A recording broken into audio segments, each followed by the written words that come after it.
Bismillahirrahmanirrahim. Assalamualaikum warahmatullahi wabarakatuh. Alhamdulillahirabbil alamin. Allahumma shalli wa sallim wa barik ala sayyidina Muhammadin wa ala alihi wa sahbihi rasulillahi ajma'in. Amma ba'du. Baik para mahasiswa-mahasiswi, bahwasanya saya akan menjelaskan berkaitan dengan ilmu tajwid ya, karena kita belajar qiraat ya atau studi Quran, maka di situ juga mempelajari tentang qiraatul Quran. Tentu ingin memperbaiki bacaan Quran dan bacaan Quran kita yang bersanad ya sampai ke Rasulullah SAW. Tentu ada ilmu-ilmu tajwid yang kita pelajari, yang kita hafal dan kita ingat.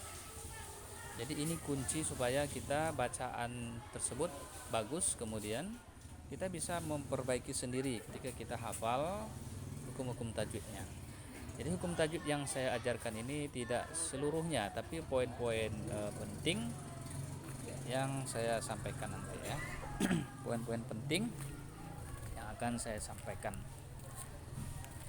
Jadi yang pertama, kita akan menghafal yang pertama yaitu hukum tajwid yang berkaitan dengan hukum ikhfa ya. Ini kita hafal ikhfa artinya adalah samar, maka teman-teman harus ikuti apa kata-kata saya. Ikhfa artinya samar ya. Definisinya terjadinya ikhfa apabila nun mati atau tanwin bertemu dengan salah satu huruf ikhfa, maka dibaca samar ya. Tentu kita harus tahu panjang samarnya berapa harokat, 1, 2 atau 3 gitu ya. Maka panjang samarnya itu 3 sampai 4 harokat ya.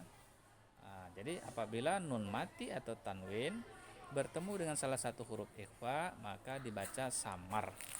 Panjang samarnya 3 sampai 4 harokat. Huruf ikhfa ada 15 ya, teman-teman harus menghafal ya. Boleh ikuti saya. Yang pertama adalah ta, tha, jim, dal, zal, zai, sin, shin, sod, dod, to, zo, fa, qaf, kaf. Jadi saya ulangi, teman-teman harus mengikuti, harus menghafal juga ya. Ta, tha, jim, dal, zal, zai, sin, shin, sod, dod, to, zo, fa, qaf, kaf ya. Itu huruf ikhfa yang mesti harus kita hafal ya. Kemudian yang kedua yaitu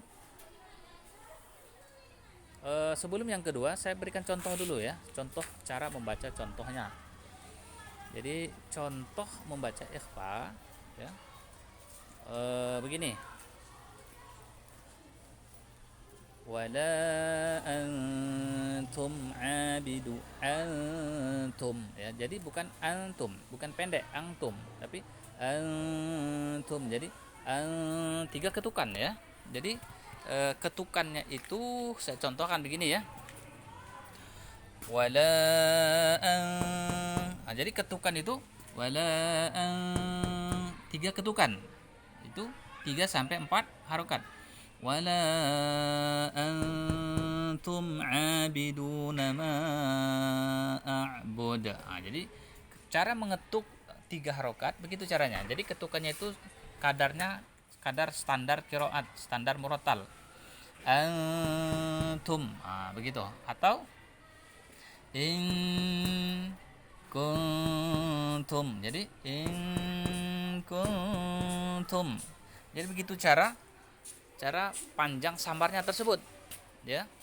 Jadi nun mati atau tanwin bertemu dengan salah satu huruf ikhfa yang 15 hurufnya ta, tha, jim 33 ya, dal, zal, zai, sin, shin, sod, dod, to, zo, fa, qaf, kaf.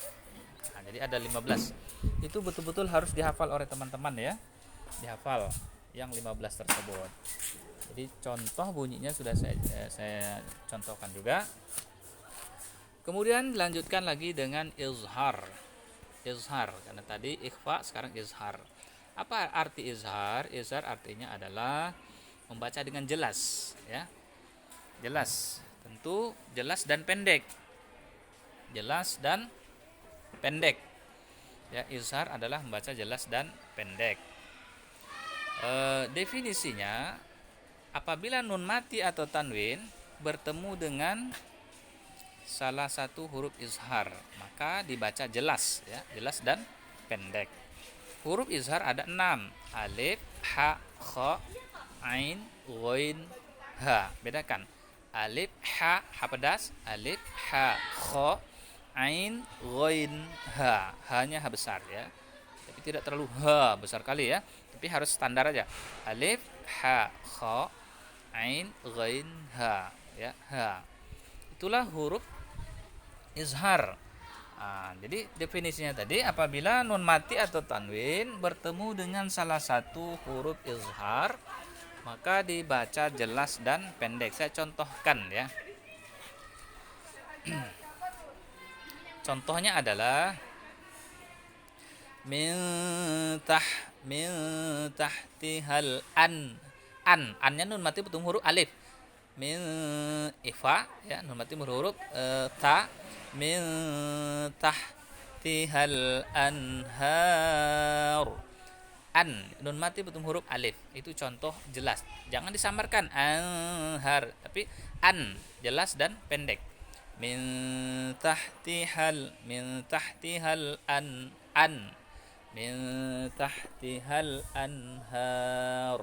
Jadi nun mati atau tanwin bertemu dengan huruf alif, ha, kha, ain, ghain, ha. Nah, itu perlu kita hafal dan kita ingat ya.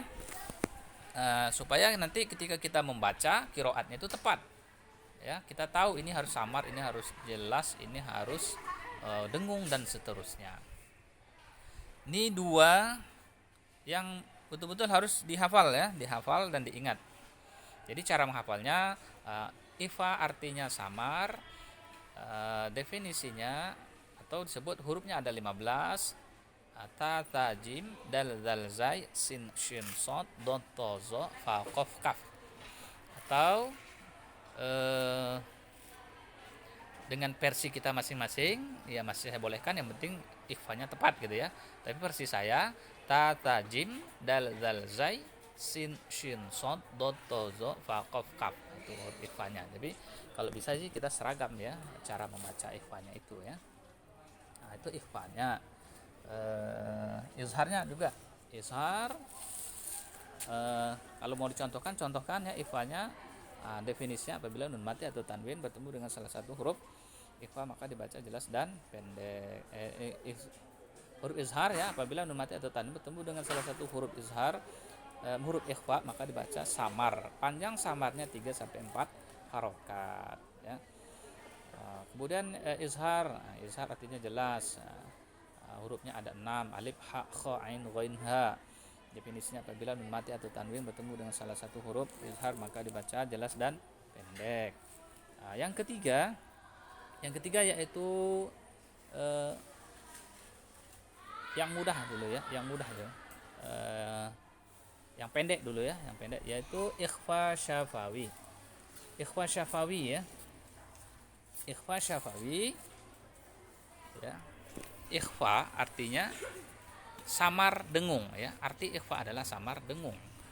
Definisinya, apabila mim mati bertemu dengan huruf ba ya, ikhfa syafawi ya.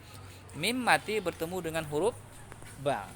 Ya, ingat, beda sama nun mati atau tanwin. Kalau ini mim mati, huruf mim mati bertemu dengan huruf ba, maka menjadi ikhfa syafawi. Artinya bunyinya adalah samar dengung. Definisinya apabila mim mati bertemu dengan huruf ba maka dibaca samar dengung ya, samar dengung. Berapa harokat samar dengungnya saya contohkan dan saya pukulkan sini untuk ketukan. Samar dengungnya 3-4 ya kan. Jadi 1, 2, 3, bahkan sampai 4, 2, 4. Ya, begitu caranya ya. Jadi untuk ikhfa syafawinya itu adalah samar dengung. Saya contohkan. Ya. Contohnya adalah tarmihim bihija. Samarkan dulu bibir agak digantung, habis itu baru ditutup. Tarmihim bihijaratin min sijil. Nah, jadi tarmihim bihija. Jadi tarmihim bihija. Nah, jadi ada 3 ketukan, bahkan sampai 4 ketukan. Jadi ikhfa syafawi adalah samar dengung. Nah, ini langkah kita untuk bagaimana membaca Al-Qur'an sesuai dengan bersanad. Tentu panjang pendeknya di ilmu tajwidnya, poin-poin penting yang harus dihafal dan harus diingat oleh teman-teman ya. Baik, sampai ketemu lagi sesi berikutnya. Teman-teman silahkan di subscribe, like ya, komen, tekan loncengnya, and share ya.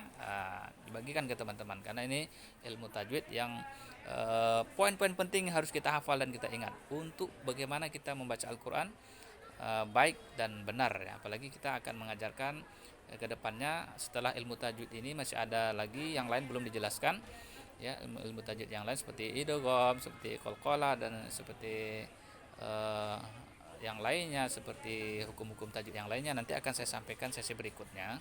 Kemudian praktek bacanya, kita praktek baca yaitu cara baca bersanad ya. Ya, bersanad tentu dari saya kemudian ke guru saya, dari guru saya ke guru saya, kemudian sampai ke Rasulullah SAW. Begitu cara membacanya ya, cara membacanya. Jadi mudah-mudahan nanti kita dapat memahami cara baca Al-Quran sesuai bersanad ya, sampai ke Rasulullah SAW. Baik, mungkin itu saja pertemuan awal kita. Nanti kita lanjutkan ke sesi berikutnya, pembahasan ilmu tajwid ataupun ingin memperbaiki qiraat bacaan Al-Quran, tentu bacaan yang bersanad. Sampai ketemu sesi berikutnya. Wassalamualaikum warahmatullahi wabarakatuh.